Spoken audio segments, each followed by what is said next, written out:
Selamat pagi Sri Kandi STC kelas 11. Senang bisa bertemu kembali di channel STC Edia Official bersama saya Pak Anton ya.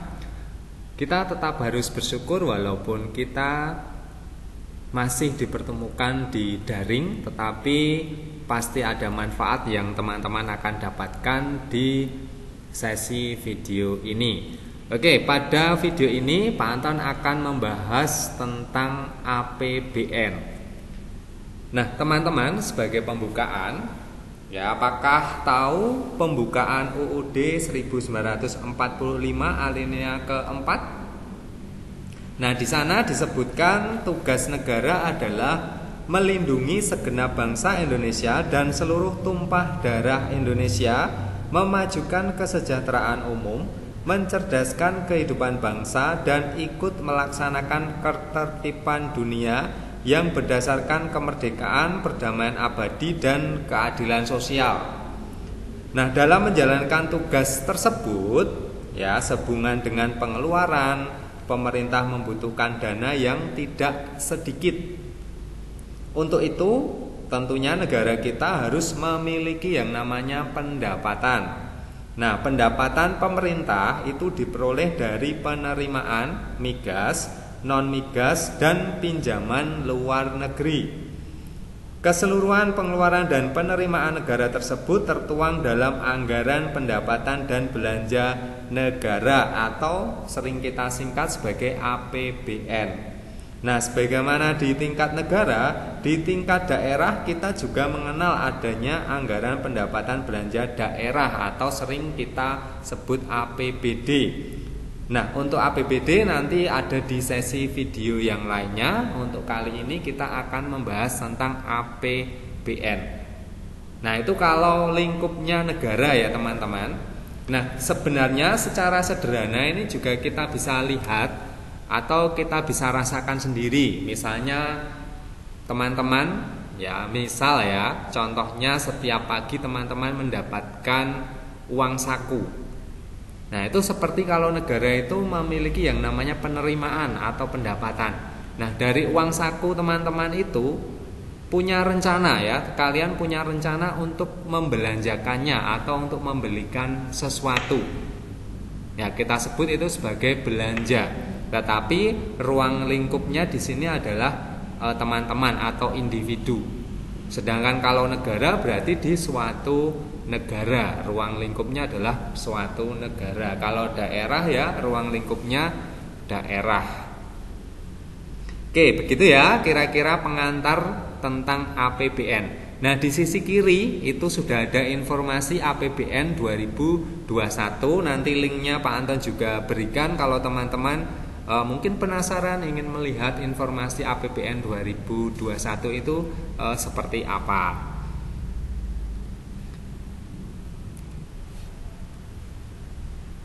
Oke, baik, sebelum masuk ya ke materi, ini ada sedikit informasi yang Pak Anton cuplik dari akun Instagram Kementerian Keuangan Republik Indonesia. Ini APBN 2020.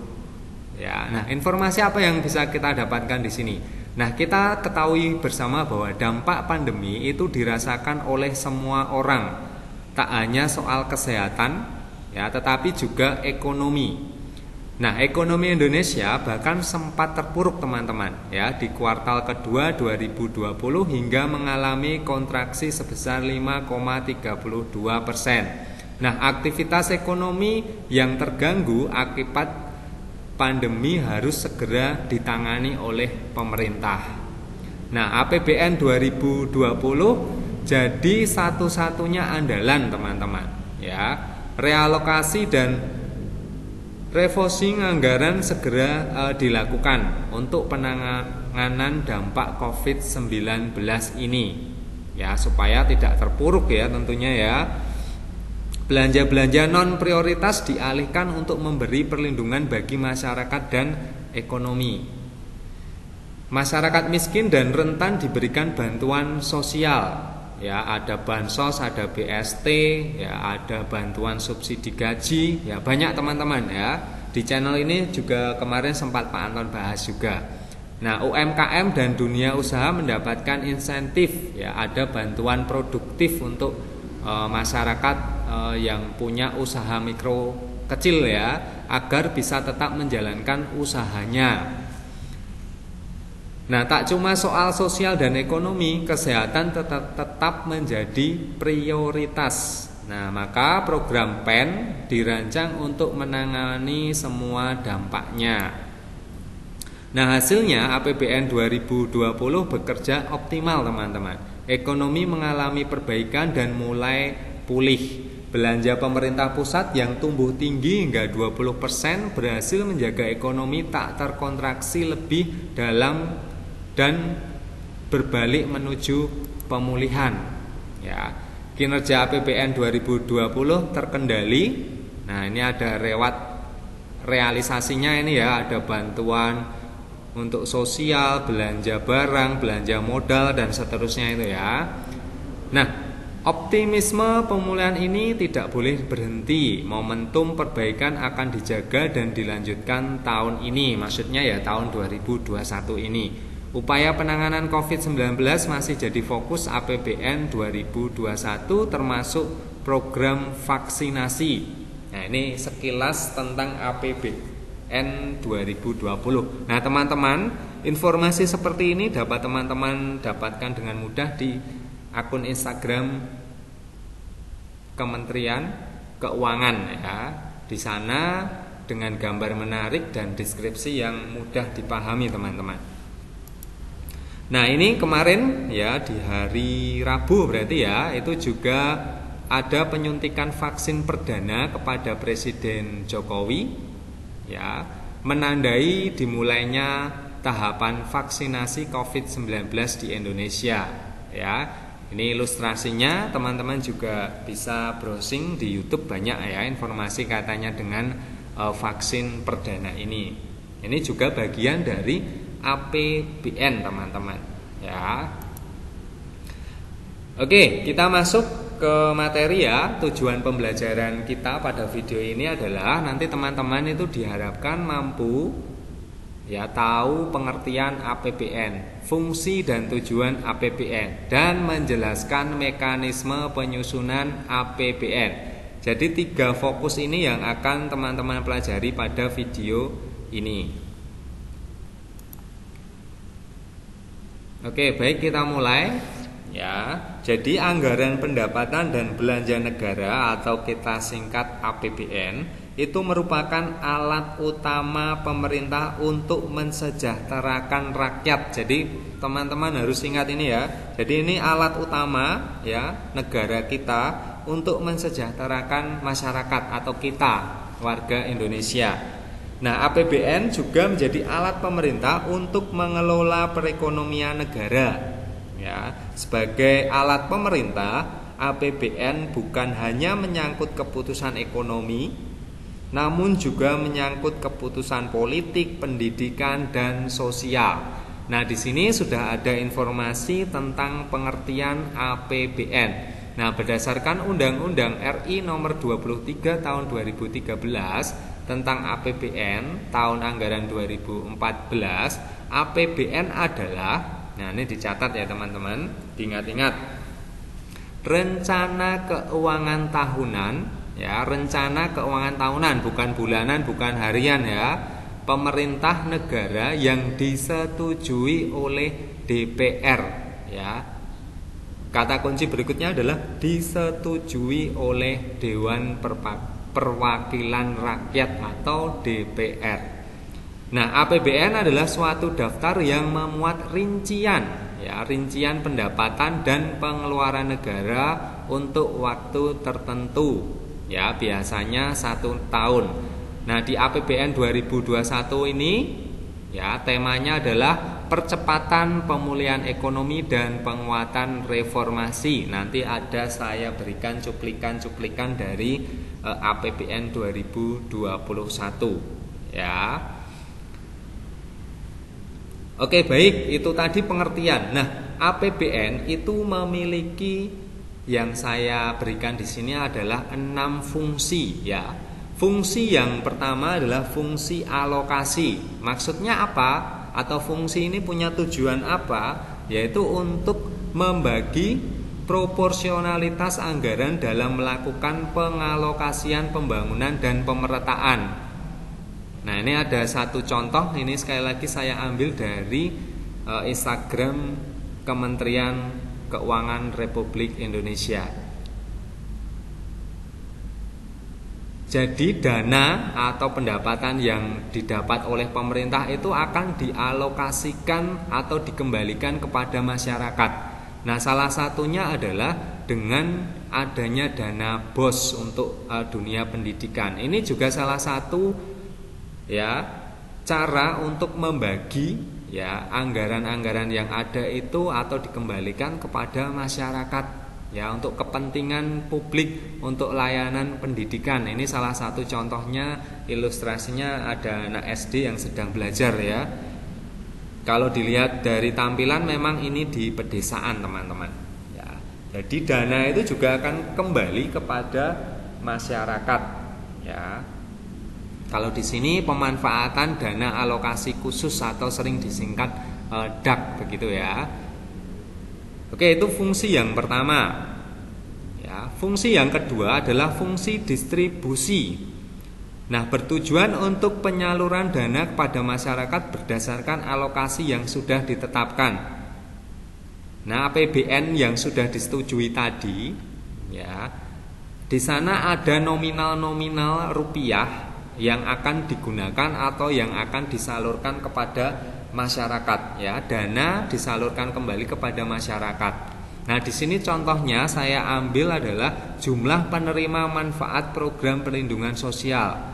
Misalnya di situ ada PKH senilai 10 juta, ada kartu sembako dan seterusnya, ada diskon listrik, ada kartu prakerja, ada bantuan langsung tunai dana desa, ada bansos tunai. Nah, ini semua sudah dirinci ya. Itu akan disalurkan kepada masyarakat ya. Secara khusus ini memang pada saat pandemi COVID-19 ini, karena ini menjadi fokus dari pemerintah. Berikutnya fungsi yang ketiga adalah fungsi stabilisasi ya, berfungsi untuk menjaga keseimbangan antara masyarakat melalui intervensi guna mencegah inflasi. Maksudnya apa? Pemerintah ikut campur ya dalam proses penentuan harga supaya tidak ada yang namanya inflasi yang terlalu tinggi. Nah, inflasi itu apa? Kemarin sudah teman-teman pelajari ya, mungkin kelas 10 ya, teman-teman. Oh, bukan, bab kemarin sudah teman-teman pelajari, yaitu kenaikan harga secara terus-menerus. Nah, pemerintah juga ikut campur, ikut andil dalam menentukan harga supaya ya inflasi yang tinggi itu tidak terjadi ya, tidak terjadi nantinya yang namanya krisis begitu ya. Oke, saya lanjutkan. Semoga paham sampai di sini ya. Fungsi berikutnya adalah fungsi otoritas ya. Maksudnya apa di sini? Bahwa anggaran negara adalah tonggak atau pokok pelaksanaan pendapatan dan belanja dalam setiap tahunnya. Nah, di sini saya memberikan ilustrasi bahwa pendapatan negara itu mampu penuhi 96,1% target APBN 2020 meski di tengah tekanan pandemi. Jadi karena pendapatan ini menjadi pokok ya, menjadi tonggak untuk melakukan belanja negara. Jadi ini ya menjadi tantangan juga bagi Kementerian Keuangan atau bagi negara kita. Oke ya, dan ini sekali lagi setiap tahun ya. Fungsi berikutnya adalah fungsi perencanaan, berfungsi untuk mengalokasikan sumber daya sesuai dengan apa yang sudah direncanakan setiap tahunnya. Jadi setiap tahun sekali lagi ya, suatu negara itu pasti memiliki rencana pendapatan dan belanjanya. Ya, yang tertuang tadi di informasi APBN. Nanti sekali lagi teman-teman bisa baca di sana secara komplit ya. Nah, kalau ini ya Ini ada kalimat-kalimat penyemangat ya, bahwa tahun 2021 adalah momentum penting untuk melakukan percepatan pemulihan ekonomi nasional, penguatan reformasi struktural dan transformasi menuju Indonesia maju. Nah, tentunya di tengah-tengah ketidakpastian, harapan tidak boleh surut karena keyakinan dan dukungan masyarakat diperlukan untuk melangkah menuju tahun 2021 yang lebih baik. Ini saya kutip dari Instagram Kementerian Keuangan. Oke, fungsi berikutnya adalah fungsi regulasi. Nah, coba diperhatikan, di situ ada dua anak yang sedang membawa bendera merah putih ya. Nah, kira-kira apa hubungannya dengan ini ya? Bahwa fungsi regulasi itu digunakan untuk mendorong kebutuhan ekonomi suatu negara dan bertujuan jangka panjang. Nah, di sini perhatikan jangka panjang untuk meningkatkan kemakmuran rakyat. Ya, di sini ada generasi-generasi penerus bangsa ya. Kita berharap bahwa mereka nantinya akan merasakan yang namanya kemakmuran. Oke ya. Poin pentingnya di situ. Oke, baik, kita lanjutkan. Setelah kita tahu fungsi dari APBN, kita juga perlu mengetahui tujuan APBN. Nah, tujuan yang pertama adalah sebagai pedoman penerimaan dan pengeluaran negara dalam melaksanakan tugas kenegaraannya. Nah, di sisi kiri ada gambar postur APBN. Di situ postur APBN 2021, di mana di sana ada informasi pendapatan negara, belanja negara, dan yang diambil pemerintah itu adalah defisit 5,7% terhadap PDB. Nah, ini suatu pedoman. Ya, sekali lagi di sini adalah sebagai pedoman untuk melaksanakan tugas kenegaraan. Nah, di sana jelas ada rinciannya.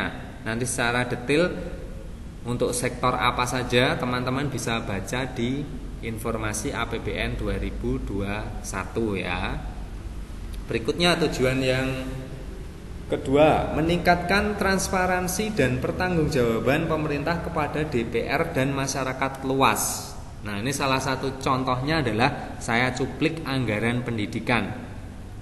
Di sana ada nominal dan akan digunakan untuk apa saja.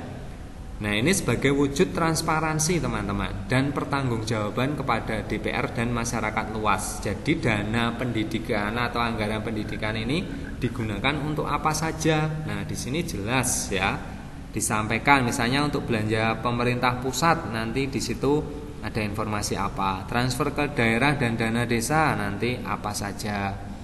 Ya, pembiayaan anggaran itu berapa nominalnya. Nah, setiap tahun itu juga ada grafiknya teman-teman. Nanti teman-teman bisa cermati di sana. Oke, tujuan berikutnya meningkatkan koordinasi antar bagian dalam lingkungan pemerintah. Nah, saya ambil contoh ya, karena daerah itu juga mengambil peran penting dalam pemerintahan, maka di sini ada yang namanya dana desa. Jadi meningkatkan kinerja pelaksanaan dana desa serta mendukung pemulihan ekonomi dan sektor prioritas. Nah, di sini juga ada arah kebijakan teman-teman. Oke ya, di sini sebagai wujud atau peningkatan koordinasi ya, antar bagian ya, antar sektor yang ada di pemerintahan. Tujuan berikutnya meningkatkan pemerintah memenuhi prioritas belanja. Jadi yang menjadi belanja pemerintah pusat itu fokusnya apa? Jelas di sana, misalnya untuk menangani pandemi COVID-19.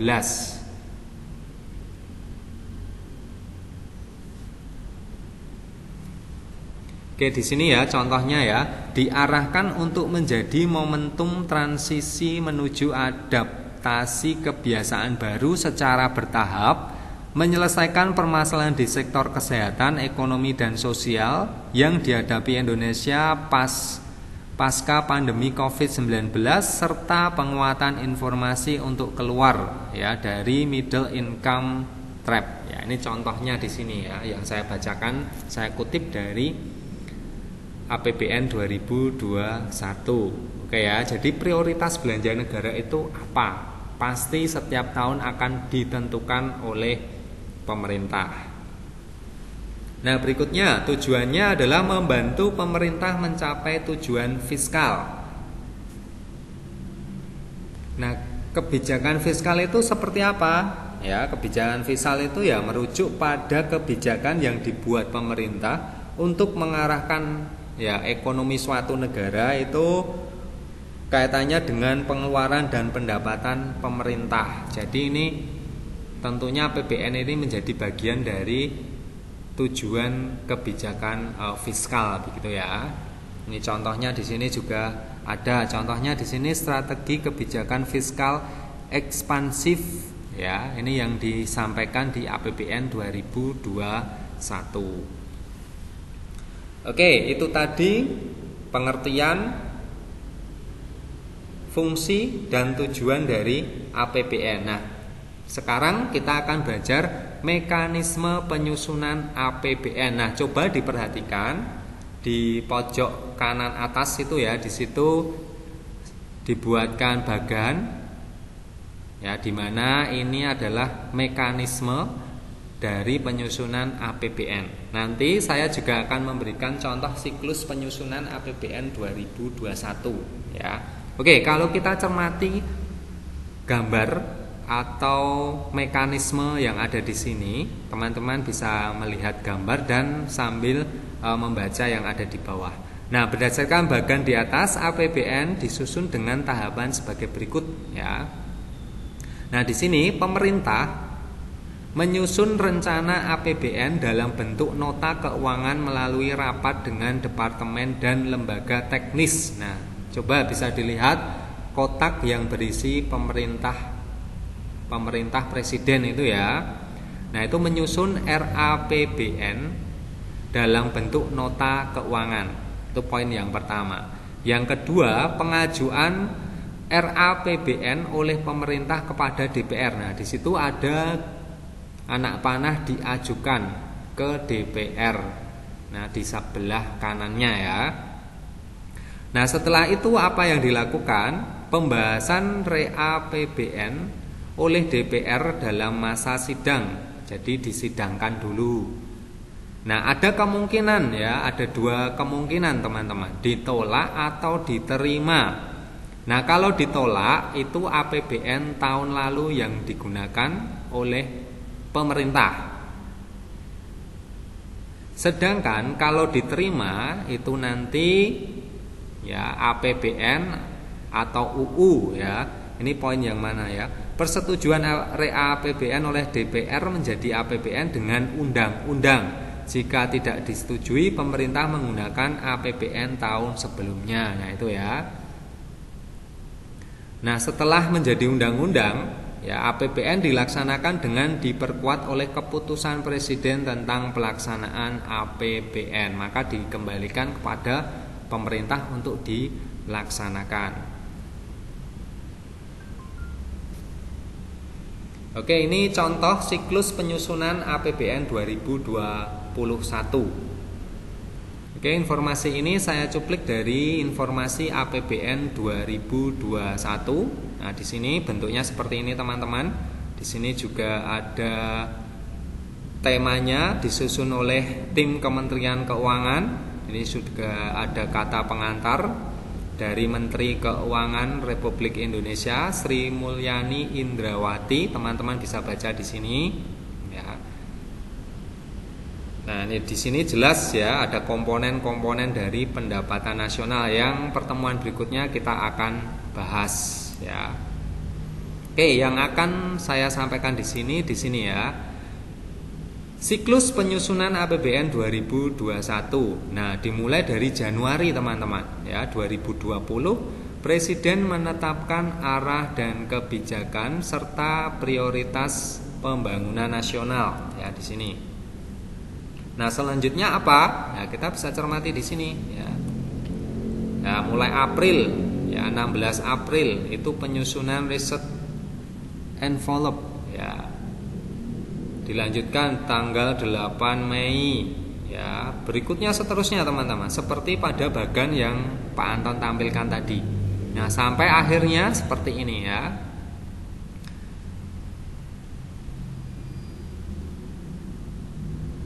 Nanti teman-teman secara keseluruhan boleh membaca ya, secara detailnya di sini. Ya, ini seperti ini contohnya. Oke ya, ini 8 Mei tadi, surat bersama pagu indikatif dan rancangan RKP 20 Mei 2020, pengajuan kerangka ekonomi makro dan pokok-pokok kebijakan fiskal serta RKP ke DPR. Lalu tanggal 5 Agustus 2020, surat bersama pagu anggaran dan penyelesaian penyusunan RKA ya, strip K garis miring L oleh kementerian ataupun kementerian atau lembaga ya.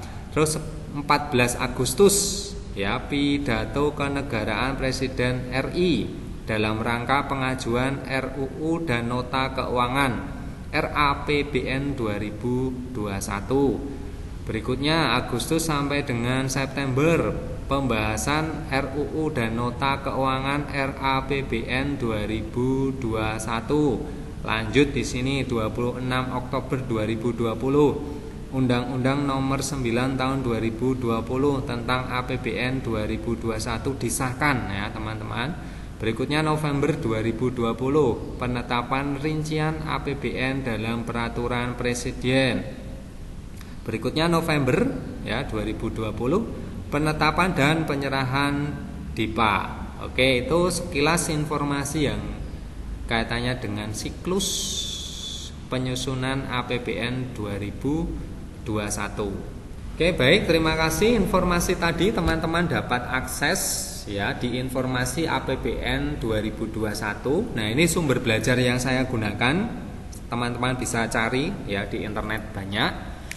Oke, mungkin sekian dulu yang bisa saya sampaikan kaitannya dengan APBN. Semoga penjelasan yang sangat singkat ini ya dapat memberikan gambaran, mungkin belum secara keseluruhan teman-teman. Nah, teman-teman bisa belajar secara mandiri di blog STC Edia ataupun di buku paket ataupun di media resmi dari Kementerian Keuangan. Jadi silahkan baca secara mandiri, informasinya dilengkapi supaya wawasan teman-teman dapat bertambah. Oke, baik, sekian, sampai ketemu di video berikutnya. Terima kasih.